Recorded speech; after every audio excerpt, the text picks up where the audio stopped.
Hey, welcome to the town hall this evening. Thank you so much for joining us and taking time out of your day to hear a little bit more about our plan coming back in the fall. We've had lots of questions, and we are going to do our best tonight to answer the larger themes from those questions. As we've read through, there are going to be some specific questions that we're not going to be able to answer for your specific situation. However, hopefully the answers tonight will allow you to make a decision this week on what's the best option for you. So I want to take just a second to review the options ahead of you. So as we look forward to the fall, and you have options in front of you, the first is option one. Option one means you're returning in person 5 days a week. And that's if we're in person 5 days a week. Obviously, we're going to be working with our local health department to determine what that exactly looks like. So in option one, remember, there's different layers to that. Option one is 5 days a week in person. And then if we move further into a place where the data around us with COVID-19 would require us to go to a 50% model, then we would move to a blended model.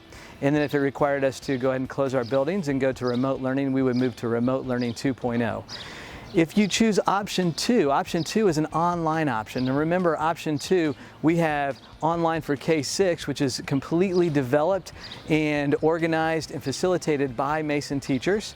And then option two for our 7 through 12, we did purchase a platform called School PLP, and then we have a Mason teacher that is a coach assigned to your students. So you're working with Mason teachers, but you'll have a platform that provides all the curriculum. So it's kind of the best of both worlds. It's a blended approach in that sense. So again, there's option one and option two, and we're asking you to make that decision this week so that we can make good decisions for staffing and other purposes as we get ready for this fall. It's a great question whether you can switch from option one to option two, and our answer has been the same throughout because of staffing, and that is you can switch at the semester break. And so we're asking you to make a choice right now for semester one. And the reason for that is we have to make sure that we have adequate staffing and planning for an entire semester for all 10,500 students that are coming back. So that's why we're asking for you to make that decision now. And again, at the semester break, we can make that decision to make a switch. We recognize that in the spring, we were under a crisis situation and we had to shift our entire environment quickly to online. And we understand that even though our teachers did an amazing job, this was the biggest change in education overnight that we've ever seen, and they've done an amazing job through that. We know that there are things that we can do better now that we have time to actually plan for that environment. And so as we plan for RLE 2.0 in option one, there will be more expectations involved. There will be more synchronous learning for our students, that they will connect with their teacher on a more regular basis. And it'll be a more comprehensive approach to the learning process, so the expectations will be more robust than they were in the spring because we have more time now to plan and we have more systems to support that learning process. We know that if your family is making the decision to be online, we understand that you're also not having that social connection, and that might be a desire for your student and your family. So are we going to create that time for you? Here's what we can do to support you in that partnership is we can have a system set up where you can opt in to let us know that you want to be a part of a directory, and that directory can include families that have opted in for the online, and so that we can publish that and give that back to families that would like to see that, and then you can set up cohorts and communities to connect and to support each other in that process. We understand that all of our extracurricular activities is another reason why people love to come to Mason. And so if you have chosen option two to be online, but you would like to still participate in the extracurricular activities that we offer, that is completely okay, and we'll support you in that decision. So the answer is yes, you can participate in extracurricular activities even if you choose option two. Our learning experience team reviewed several platforms, and as they reviewed several online platforms, they chose the one platform that had the largest variety of opportunities for our students that matched as close as they could to the AP course offerings that we have. We know that it does not offer everything we do here in the building at Mason High School, and that's just something we cannot guarantee right now. So if you're asking the question, Can we offer those AP courses? Right now, we can't guarantee that. Another opportunity, if you don't see a course that you would desire to have in the school's PLP platform, is by looking into the possibility of Credit Flex or College Credit Plus. And you can learn more about those opportunities by reaching out to the high school, and they can point you in the right direction to get you support that will meet your individual needs. At this point in time, we're asking our families to select an option, option 1 or option 2, and to stay in that selection for a whole semester. So to answer the question, if our community moves into purple, will there be an opportunity for them to move in and out of both of those platforms? And the answer at this point in time is no. We're committing to that for a semester at a time. However, if for some reason we're working with our local health department and we see that we are going to be closed for a very long period of time, we may as a school system sit down and reevaluate that and see if there is a way to transition. But these are two systems that are running simultaneously, and they're not designed for people to go in and out of. They're designed for that transition to happen at the semester break. So again, to answer the question, it won't be something that you can go in and out of quickly, but it'll be something at the semester that you'll have that opportunity to change your mind. And we will look at other options if we're closed for a long period of time. If your student has an IEP or a 504 plan or a support plan in place and you choose to be online in option 2 because that's the best option for your student at this time, our IEP team and support team will continue to support you in that process and make sure that plan gives you the opportunities that your student needs to be successful in the online platform. We will continue to work with our families for gifted service and how we provide that. So our gifted intervention specialists are extremely skilled in what they do, and they'll continue to work on ways to support your child if they do choose the online version so that they can find that same enrichment that they would find in the classroom. The reason that we have chosen to have school-sponsored devices all the way through pre-K through 12 is because it allows us to support your students better. It allows us to support the whole experience, whether we're talking curriculum or we're talking mental wellness and the safety features that we have on our devices. Pre-K through 1 will have an iPad because that supports the platform for pre-K through 1. Second grade through 12th grade will be on a Chromebook, and that's also supported through our district. It allows us to do repairs and support quickly. There will be a fee structure that's already built into the fees that you're paying for school, just like we have for our grades 7 through 12 in the past few years.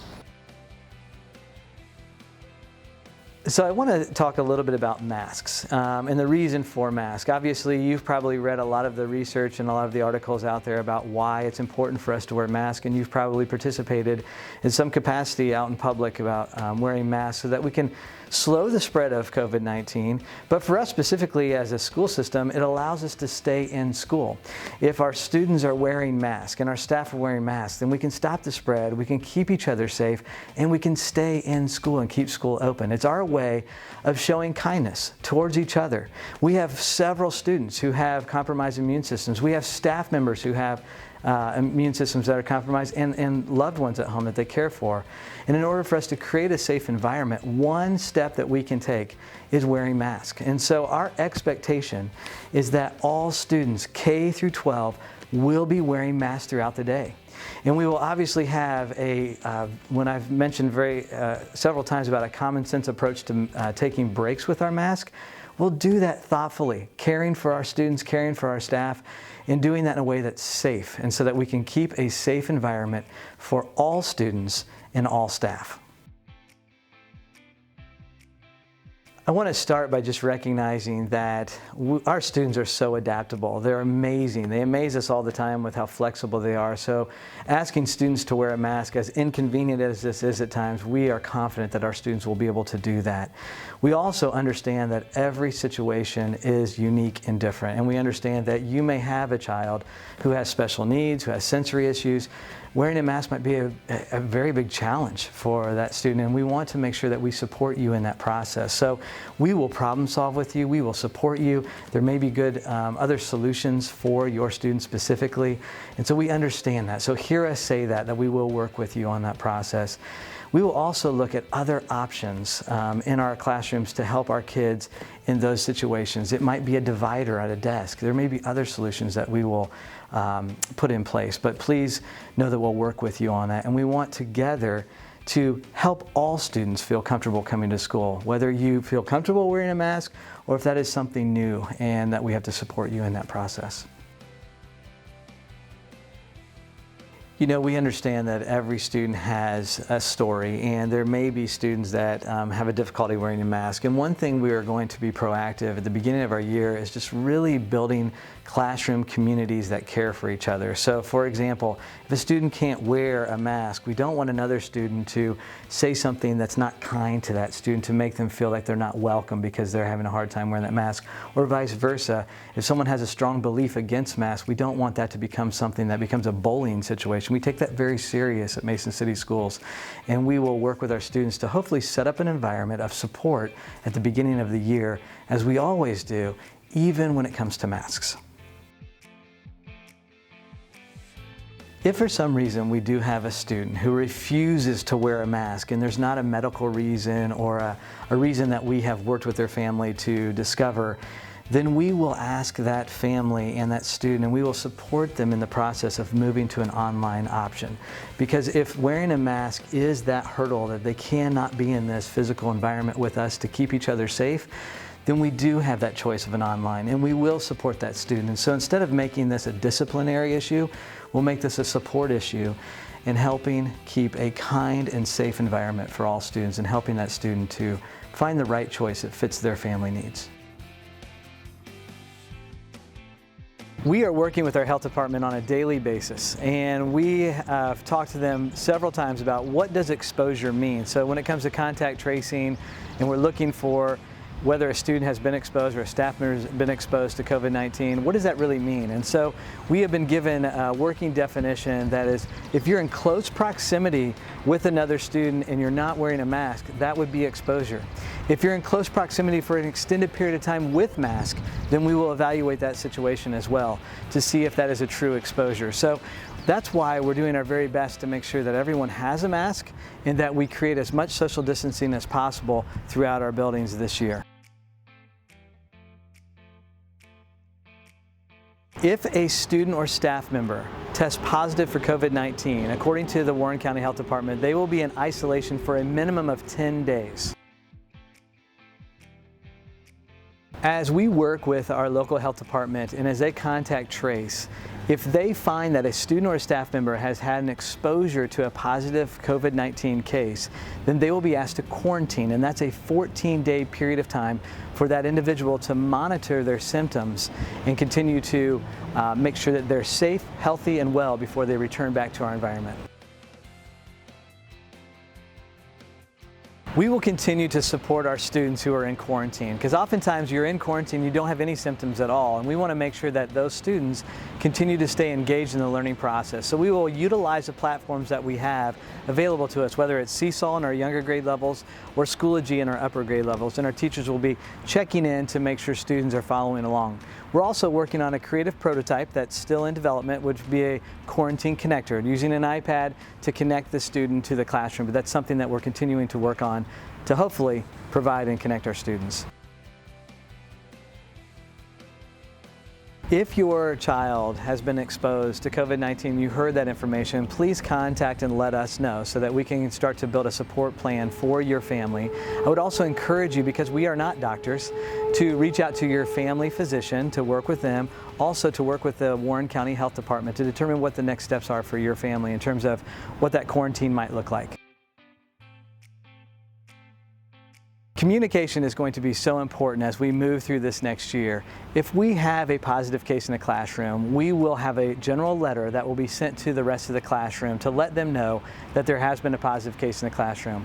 Throughout that day, if there are any students that have possibly been exposed without a mask during that day, we will also call your family and let you know, and encourage you to work with your local physician and also with the Warren County Health Department to determine your next steps in that quarantine process.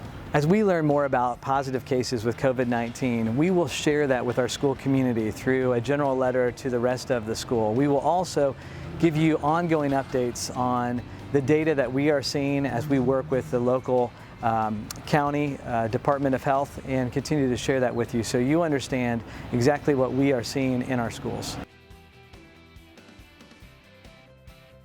We will not be requiring everyone to have a COVID-19 test before they enter this next school year. There's multiple reasons for that, but that is not something that we're going to be requiring. Another question that does come up is, well, what will be required? And that is the partnership we will have with our families. And that is the symptoms check that you'll do every morning with your own child. We really cannot have students coming to school with that are sick. We need this to be a place where people are coming that do not have fevers, do not have symptoms, so that we can keep each other safe. And so that is something that we are asking our families to partner with us on in doing those daily checks. At this point in time, as long as people are practicing the safety habits that we have all learned, wearing our mask in public, social distancing as much as possible, and checking our symptoms and monitoring those daily, then people will be welcome to come back to school when we open the doors in August. You've probably heard of the daily symptoms check. That is something that we're asking our families to do at home before they come to school. It's not something that our school is going to be taking everyone's temperature as they walk in the door. We do have extra no-touch thermometers on hand in case we need those, but that is not something that we're planning on doing on a daily basis. That is something that we're hoping to partner with our families that they're doing at home before they come to school. Obviously this year we're going to have to be flexible with our attendance, and we're going to work with our families because we really want to encourage our students, if they're not feeling well, to stay home. So that's one of the reasons that we have eliminated our perfect attendance policy. We're also going to be flexible on the number of days that you're out, and we will work with you as a family because we do want you to stay home if you're not feeling well, so that we can create the safest environment in school as possible. We understand that, during the regular seasons where people get sick, people are going to have different symptoms. And so we do want to be sensitive to that. And we would ask you, if you are sick or you have symptoms or you have a fever, that you would stay home. For example, if you have a fever, one of our students comes in to the nurse's office and they have a fever, we will contact the parents and we are asking that our families, when you have a fever, that you stay home and you are fever-free for 72 hours before returning to our buildings. And when you return to our buildings, calling ahead, and then we will take your temperature as you return into our building. So if you go home sick with a fever, you have to be 72 hours fever-free, and then when you come back, you'll schedule a time to get your temperature taken, and then we'll get you right back into your regular routine. Our partnership with our families this year is more important than ever before. So for example, communicating with us, if your child has a known allergy and it's that season where they're going to be sneezing or coughing a little bit more than usual, it is going to be extremely helpful that you let us know that proactively so that we understand and we're not thinking that they may have a symptom towards COVID-19, because we do want to work with you as a family. It's another reason we're going to practice all the safe habits that we have in school: wearing masks, washing our hands, hand sanitizer throughout our building. So again, please work with us. Just because your child has a seasonal allergy does not mean that they have to stay home. That's something you'll work with us on, and that we'll know, we'll support you in that. Our performing arts are so important to what makes Mason quality, and so we are doing our very best to create a safe environment for all of our students and staff. We'll be using larger spaces creatively. We'll be having students facing in one direction. We'll have our students spaced out, and we will continue to work with health experts in our Warren County Health Department to make sure that our plans are safe for students and staff as they return in the fall. We understand that the cafeteria and lunchtime is a very important part of the day for all of our students. It's good for their mental wellness to connect with others, but it's also a place that we want to create a safe environment. So we will have 50% capacity within our cafeterias. We will also be looking at a strategy as cohorting. Cohorting meaning that students will sit in the same area every day, so that we understand exactly those students are almost treated as a family unit and sitting together in the cafeteria. So that's something that we will work with our students on so that they can find friends, get established, and then have those cohorts in our cafeterias. We know that this is a difficult decision. We know it's a personal decision, it's emotional, and trying to decide whether to send your child back to school or stay online, and making that decision now is very hard for families. And we know that because it's hard for us as a school district, because we have to make those decisions now for staffing, for support, and for investment to make sure that we're ready in August. So as you're making that decision, we hope that we're supporting you in that through this process and also through answering your questions.